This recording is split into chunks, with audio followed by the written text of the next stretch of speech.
So if you are in Archbold, Wasson, or Swanton in Ohio, you're under a destructive severe thunderstorm warning. This is just to the west of Toledo. A considerable severe thunderstorm warning up there for Adrian in Michigan. Shit. All right. So these storms are kind of causing their own problems in their own way. Maybe into Orange County for French Lick and Paoli. Just want to make sure that we get the information out there clearly that that's not an old warning. Ready in an hour or so. Things are going to get wild in Little Rock. Just give me an early heads up. And of course, we've got an update from Andy, so go ahead, Andy. Keep your eyes on the road. Yeah, I'm just looking at all these storms still. Wonderful job.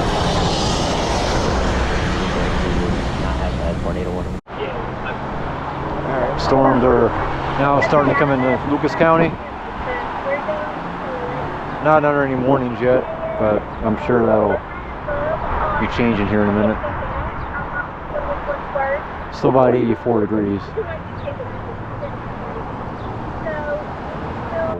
Trajectory of the supercell is it could mean that this is going to try to recycle again at some point as it continues to move across the Ohio River here soon. I do think that there's a good chance because of that west risk.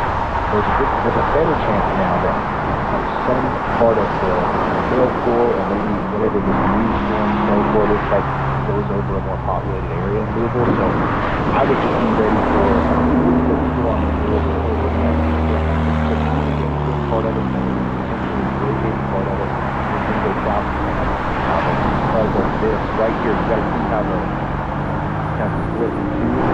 Because of that, you might be dealing with one way of heavy rain and hail if it continues to. Oh, hang on.